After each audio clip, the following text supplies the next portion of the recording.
ਪੰਜਾਬੀ ਮੋਢਾ ਚੈਨਲ ਤੇ ਜੀ ਆਇਆਂ ਨੂੰ ਸਲਾਮ अस्सलाम वालेकुम। मैं ਹਾਂ ਮੁਦੱਸਰ ਲਿੰਜਰਾ, ਤੁਸੀਂ ਵੇਖ ਰਹੇ YouTube ਚੈਨਲ ਪੰਜਾਬੀ ਮੋਢਾ ਤੇ ਬਿਨਾ ਟਾਈਮ ਜ਼ਾਇਆ ਕੀਤਿਆਂ ਵੀਰੇ ਤੈਨੂੰ ਪਤਾ ਹੈਗਾ ਜਿਹੜੇ ਪਾਕਿਸਤਾਨ ਵਾਲੇ ਹੈਗੇ ਨੇ ਇਹ ਵਿਹਲੇ ਨੇ, ਇਹ ਉਰਦੂ 'ਚ ਪੰਜਾਬੀ ਲਿਖਦੇ ਆ।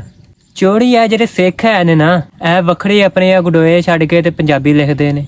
ਇਹਨਾਂ ਨੂੰ ਆਪਣੇ ਲਈ ਪੰਜਾਬੀ ਨਹੀਂ ਸਮਝ ਆਉਂਦੀ। ਵੀਰੇ ਮੈਂ ਸੁਣਿਆ ਜਿਹੜੇ ਸਿੱਖ ਹੈ ਇਹਨਾਂ ਦੀ ਅਸਲੀ ਪੰਜਾਬੀ ਹੈ, ਆ ਸਾਡੀ ਪੰਜਾਬੀ ਤੇ ਬਸ ਐਵੇਂ ਅਸੀਂ ਬਸ ਐਵੇਂ ਉਰਦੂ 'ਚ ਲਿਖ ਛੱਡਦੇ ਹਾਂ। ਕੀ ਤੁਸੀਂ ਜਿਹਨੂੰ ਜਾਣਦੇ ਹੋ, ਜਿਹਨੂੰ ਅਸੀਂ ਉਰਦੂ ਦੀ ਅਲਿਫ ਬੇ ਸਮਝਦੇ ਹਾਂ, ਉਹ ਉਰਦੂ ਤੋਂ ਪਹਿਲਾਂ ਪੰਜਾਬੀ 'ਚ ਇਸਤੇਮਾਲ ਹੋਈ ਸੀ। ਕੀ ਤੁਸੀਂ ਜਾਣਦੇ ਹੋ ਕਿ ਸਿੱਖ ਉਰਦੂ ਵਿੱਚ ਨਹੀਂ ਕਿ ਗੁਰਮੁਖੀ 'ਚ ਪੰਜਾਬੀ ਲਿਖਦੇ ਨੇ? ਔਰ ਕਿਆ ਤੁਸੀਂ ਜਾਣਦੇ ਹੋ ਕਿ ਜਿਹਦੇ ਵਿੱਚ ਅੱਜ ਕੱਲ੍ਹ ਪਾਕਿਸਤਾਨੀ ਪੰਜਾਬੀ ਲਿਖਦੇ ਨੇ, ਉਹ ਸਕ੍ਰਿਪਟ ਗੁਰਮੁਖੀ ਤੋਂ ਕਈ ਸੌ ਸਾਲ ਪੁਰਾਣਾ ਹੈ। ਅਗਰ ਇਹ ਸਾਰੀਆਂ ਗੱਲਾਂ ਸਨ ਤੇ ਸਿੱਖਾਂ ਨੂੰ ਗੁਰਮੁਖੀ ਬਣਾਉਣ ਦੀ ਕੀ ਜ਼ਰੂਰਤ ਪਈ ਸੀ? ਇਹਦਾ ਪੰਜਾਬੀ ਨੂੰ ਕੀ ਫਾਇਦਾ ਜਾਂ ਨੁਕਸਾਨ ਹੋਇਆ? ਅੱਜ ਦੇ ਸਿਲਸਿਲੇ ਦੀ ਦੂਸਰੀ ਵੀਡੀਓ ਲੈ ਕੇ ਮੈਂ ਤੁਹਾਡੇ ਸਿਲਸਿਲੇ 'ਚ ਹਾਜ਼ਰ ਹਾਂ।